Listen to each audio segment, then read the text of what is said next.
Welcome to the Mobile Home Park Mastery Podcast, where you will learn how to identify, evaluate, negotiate, perform due diligence on, finance, turn around, and operate mobile home parks.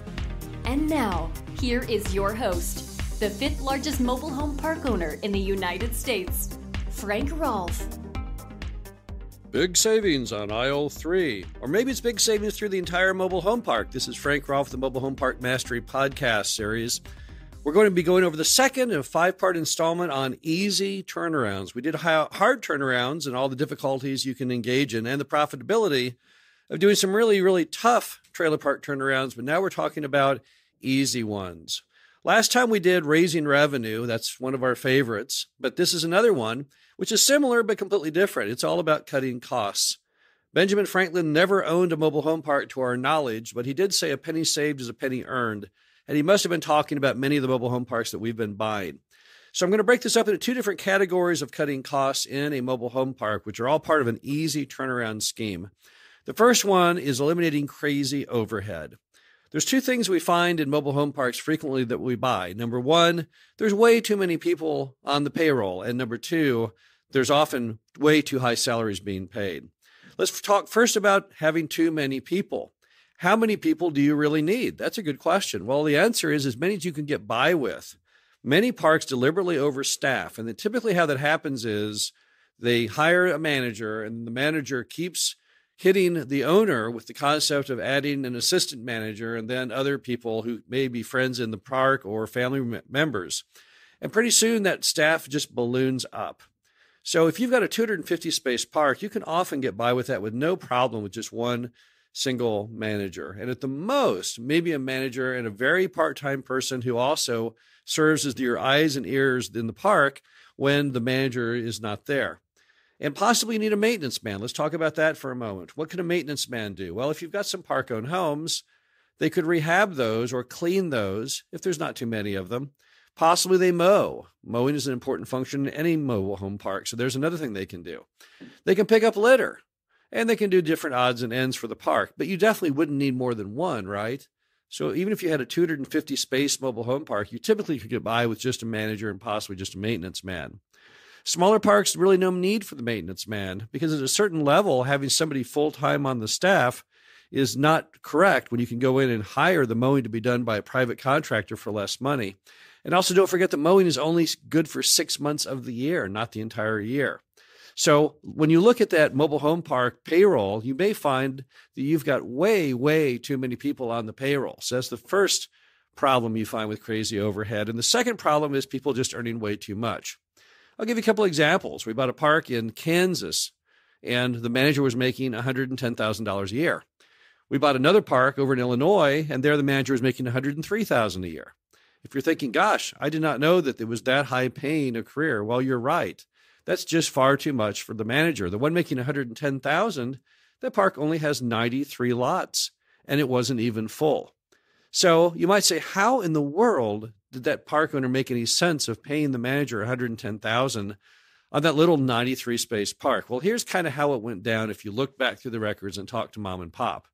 When they hired the manager, they were originally hired at about $24,000 a year, but they gave them annual raises. And then at some point, they paid for their health care, and that alone adds about $10,000 on.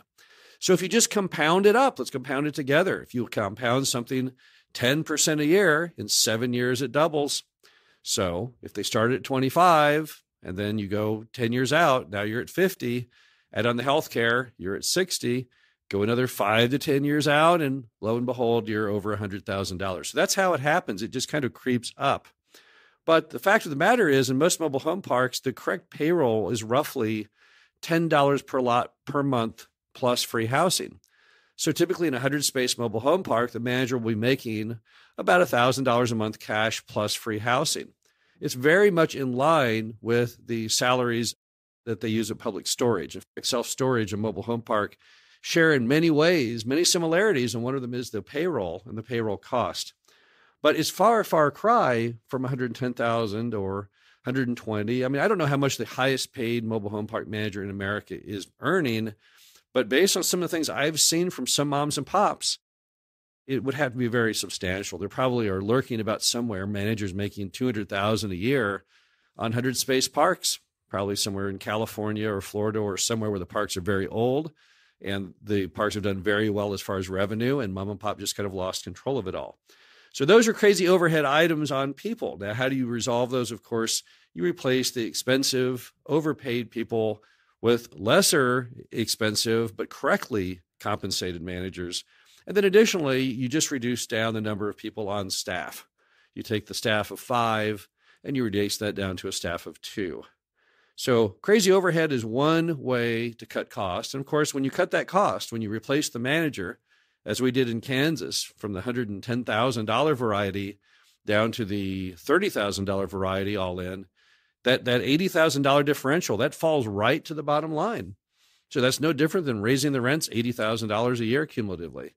So cutting cost, again, very, very easy turnaround, just as easy as raising rent, maybe even easier. You don't have to send out 100 letters. You only have to send out 1 letter and a confirming call that you're replacing the manager. Now, what else can you do, though? What other cost-cutting ideas are out there as far as easy turnarounds on mobile home parks? Well, the first one is such a big deal, we're going to do a whole installment on it in our next show, but that is getting a control of your water sewer cost. So it's basically fixing leaks, it's pulling back water sewer. So we're going to leave that one off the table until next week. The next one is interesting, though. It's clubhouses. You know, clubhouses and all buildings in the mobile home park are huge money losers, and many mobile home park owners have never done the analysis to realize this. If you've got a standard clubhouse in any old mobile home park, typically the cost of heat and air and water on that building will average about $10,000 a year. At a 10 cap, that means that clubhouse is punishing you about $100,000 per year in value. Then, however, you look at what is the actual plus of the clubhouse. Well, in some of the parks that we own, the clubhouse gets no use at all.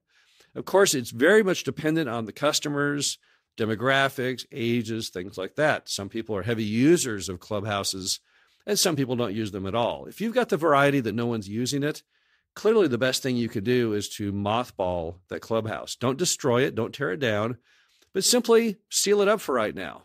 Put a little sign on the door saying out on property with the phone number to your manager's cell, turn off the power, turn off the gas, turn off the water sewer, winterize the building, and basically just like the Navy does with the mothballed fleet, you leave it around in inventory for a later date. Maybe you'll want it someday. Maybe you'll want to reopen the clubhouse.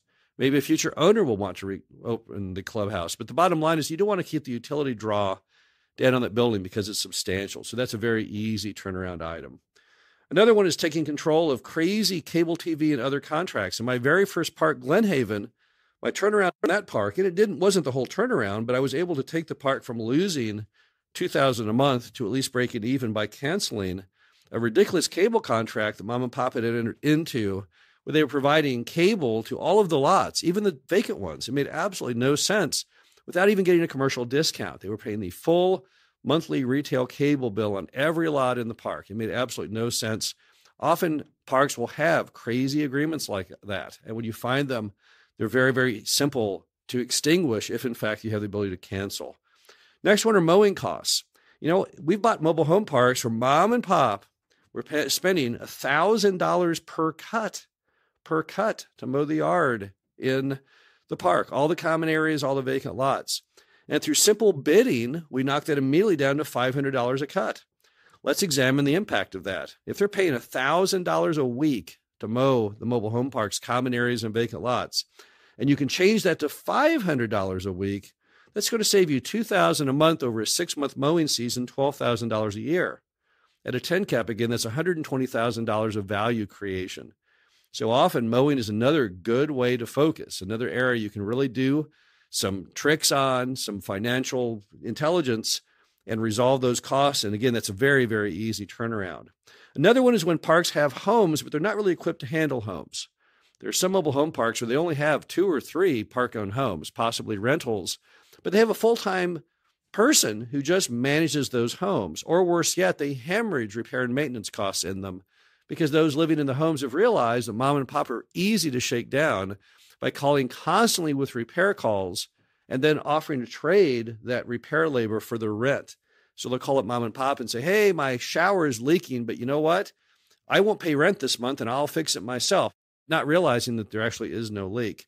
Often the best thing you can do if you have just a few park-on homes is just get them out the door. You might be able to sell them for some price of cash, or you may, in some states, be able to gift them to the resident.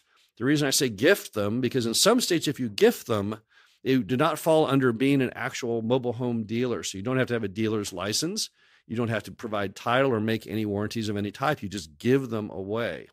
So check that out with your state. Talk to your state MHA and see if you can, in fact, gift them. But even if you can't, often if you just want to sell them for cash, which is fully compliant with the SAFE Act, and just get them out the door for whatever you can get, you're way money ahead.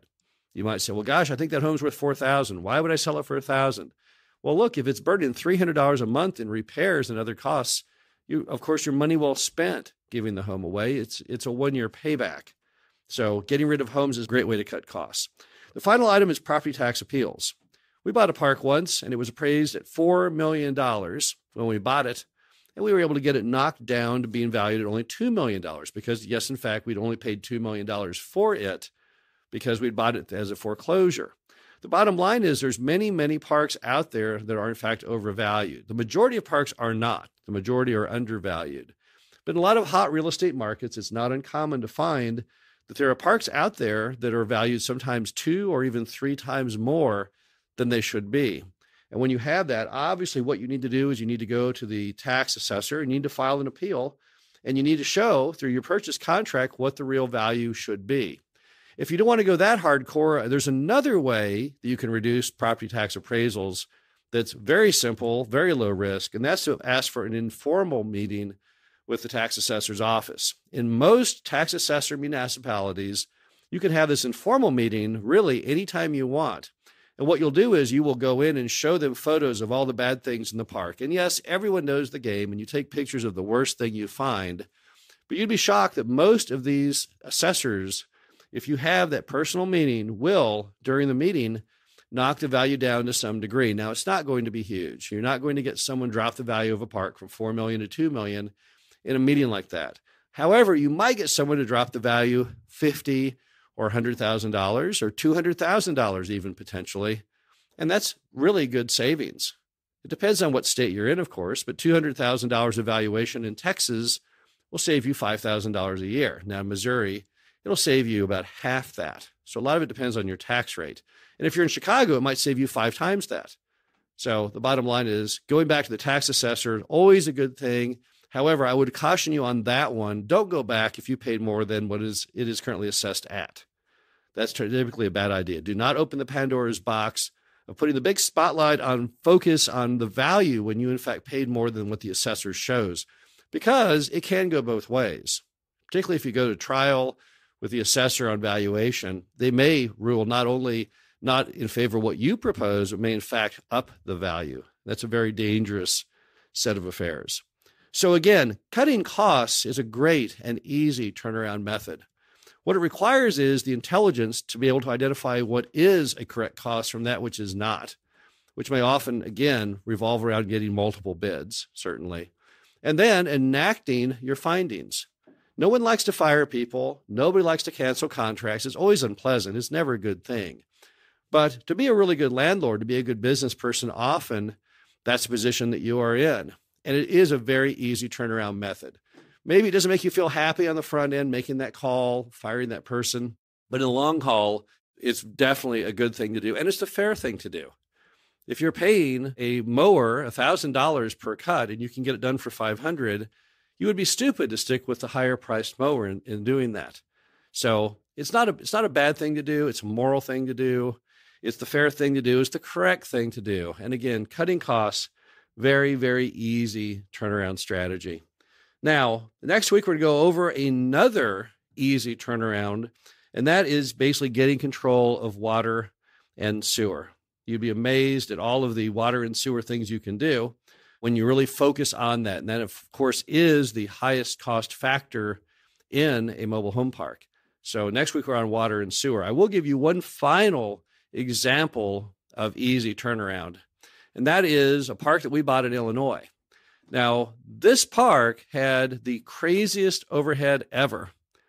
The bottom line is the park showed negative $38,000 when we bought it as far as NOI. At the end of the first year, we were at $270,000 of positive. Now, the way we got there was by laying off the staff. They were paying about $250,000 a year in staffing costs, which we were able to reduce down to about $40,000. And that was the big benefit. And that was one of the easiest turnarounds ever. It did not even impact the residents. We didn't raise the rent or do anything. All we had to do was correct the overhead. So that's the kind of easy turnarounds that are out there when it comes to cost cutting. But next week, we're going to talk about the easy turnarounds from focusing on water and sewer. I think you'll find it very interesting how many mobile home parks are so poorly equipped to meet the needs of the residents, to ascertain how much water and sewer they use. They're just all messed up, and there's big money involved. So we'll be back next week with that third installment of Easy Turnarounds. This is Frank Rolfe with Mobile Home Park Mastery Podcast. Thanks for being here. I'll talk to you next week. Thank you for listening to the Mobile Home Park Mastery Podcast. Be sure to visit us at mhpmastery.com to subscribe to the show, read our show transcriptions, and access all of our great information on mobile home park investing.